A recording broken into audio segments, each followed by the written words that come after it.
සාමාන්‍ය වාහනයක් පාරේ යනකොට වලක වැටුණොත් අපිට ඒ ගැස්සීම හොඳට දැනෙනවා.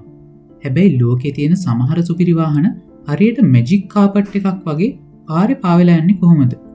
අද අපි කතා කරනවා ඒ නූතන මෝටර් රථ ඉංජිනේරු විද්‍යාවේ විප්ලවයක් කරපු ඇක්ටිව් සස්පෙන්ෂන් සිස්ටම් එක ගැන.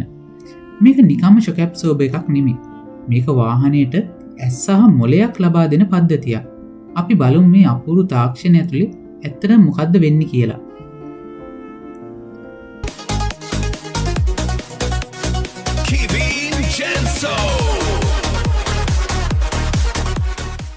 අපි මුලින්ම මේවායේ වෙනස තේරුම් ගන්න ඕනේ. පැසිව් සස්පෙන්ෂන් අපේ සාමාන්‍ය වාහනවල තියෙන්නේ මේවා. මේකෙදි තියෙන්නේ ස්ප්‍රින් සහ තෙල් හෝ ගෑස් පිරවූ ෂොක් ඇබ්සෝබර් එකක්. මේවට පුළුවන් වෙන්නේ පාරෙන් එන ගැස්සීම උරා ගන්න විතරයි. පද්ධතියට තනියම වෙනසක් කරන්න හැකියාවක් නැහැ. සෙමි ඇක්ටිව් මෙහිදී ෂොක් ඇබ්සෝබර් එකේ තද ගතිය එහෙම නැත්නම් ස්ටිෆ්නස් එක විද්‍යුත් විධානයක් මගින් ක්ෂණිකව වෙනස් කරගන්න හැකියාව තියෙනවා. දැන් අපි කතා කරනවා ඇක්ටිව් සස්පෙන්ෂන් ගැන. මේක තමයි ඉහළම තාක්ෂණයක් තියෙන එක. මෙහිදී බාහිර බලයකට ප්‍රතිචාර දක්වනවා වෙනුවට පද්ධතිය විසින්ම ස්වාධීනව බලයක් යොදලා රෝදය ඉහළට හරි පහළට හරි තල්ලු කරනවා. මේ පද්ධතිය ප්‍රධාන පියවර 3ක් ක්‍රියා කරනවා. පළවෙනි එක තමයි road surface scanning. Mercedes Benz වගේ සමාගම් මේ සඳහා මැජික් බොඩි කන්ට්‍රෝල් නමින් තාක්ෂණයක් පාවිච්චි කරනවා. මෙහිදී ඉදිරිපස තියෙන ස්ටීරියෝ කැමරා මගින් පාරේ තියෙන උස් පහත් වී මිලිමීටරයකට පවා නිවැරදිව මැනගන්නවා.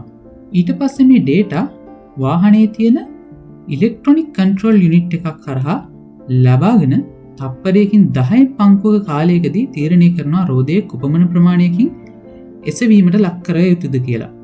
ඒකට කියනවා අපි හයි ස්පීඩ් ඩේටා ප්‍රොසෙසින් කියලා. ඊට පස්සේ තමා පවර් ඇක්චුවේටර්. එහිදී වෙන්නේ සාමාන්‍ය ස්ප්‍රින්ග් වෙනුවට හයිඩ්‍රොලික් ඇක්චුවේටර් හරි ඉලෙක්ට්‍රොමැග්නටික් මෝටර් එකක් හරි පාවිච්චි කරලා වලක් හම්බුණු සැනින්ම මෝටර් මගින් රෝදය පහළට තල්ලු කරනවා. එතකොට වාහනේ බඳ බොඩි එක පොඩ්ඩක්වත් පහළට යෑමක් සිදු වෙන්නේ නැහැ. ඇක්ටිව් සස්පෙන්ෂන් පද්ධතිය ප්‍රධාන වර්ග දෙකක් තියෙනවා. එකක් තමයි හයිඩ්‍රොලික් සිස්ටම් එක. මේ වගේ අධික පීඩනයක් සහිත තෙල් මගින් රෝද පාලනය කරනවා. එතකොට ඒක ඉතා බලවත් වුණත් තරමක් වේගය අඩුයි. අනෙක් පද්ධතිය තමයි ඉලෙක්ට්‍රොමැග්නටික් සිස්ටම් එක. ඒකට අපි බූස්ට් ටෙක්නොලොජි කියලාත් කියනවා. මේක තමයි වේගවත්ම ක්‍රමය. මෙහිදී රේඛීය විද්‍යුත් මෝටර් එහෙම නැත්නම් ලීනියර් මැග්නටික් මෝටර්ස් පාවිච්චි කරනවා. මේක කොතරම් වේගවත්ද කියනවා නම් වාහනයක් පාරේ තියෙන බාධකයක් උඩින් පැනලා වුණත් යන්න සලස්වනවා. ඔයා හිතනවා ඇති මේක මෙච්චර හොඳ නම් ඇයි හැම වාහනයකම නැත්තේ කියලා. ඒකට ප්‍රධාන හේතු කිහිපයක් බලපානවා. ප්‍රධාන කරුණ තමයි අධික පිරිවැය. මේ පද්ධතියක් නිෂ්පාදනය කරන්න යන වියදම ඉතා වැඩි. දෙවැනි කරුණ තමයි බලය වැයවීම. මේ පද්ධතියක් ක්‍රියා කරන්න වාහනේ එන්ජිමින් හෝ බැටරියෙන් විශාල විද්‍යුත් බලයක් අවශ්‍ය වෙනවා. තුන්වෙනි කරුණ වෙන්නේ බර සහ සංකීර්ණ බව. මේ ඇති සෙන්සර්ස් සහ මෝටර්ස් නිසා වාහනේ බර වැඩි වෙනවා වගේම නඩත්තු කිරීමත් අපහසුයි. හැබැයි නූතන විද්‍යුත් වාහනවල එන බැටරි වල බර නිසා ඇතිවන ගැස්සීම් පාලනය කරන්න දැන් මේ තාක්ෂණය අත්‍යවශ්‍යමින් පවතිනවා. අනාගතයේදී වාහනයක් කියන්නේ නිකම් ප්‍රවාහන මාධ්‍යයක් නෙමෙයි. ඒක ඔයාගේ නිවසේ තියෙන සෝෆා එක වගේම සුවපහසු තැනක් වෙන්න පුළුවන්. ඇක්ටිව් සස්පෙන්ෂන් තාක්ෂණය ඒ හීනය හැබෑ කරමින් පවතිනවා.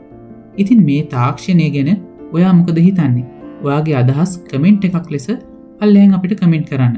ඉතින් මේ වීඩියෝ එකකින් ඔයා අලුත් දෙයක් ඉගෙන ගත්තා කියලා අපි හිතනවා. මේ වගේම වැදගත් වීඩියෝ බලන්න අපිව සබ්ස්ක්‍රයිබ් කරලා බෙල් අයිකන් එකත් ක්ලික් කරන්න. මම කෙවින්. තවත් අලුත්ම වීඩියෝ එකකින් ලබන බදාදා හවස 5ට හම්බෙමු. Kevin Jenso.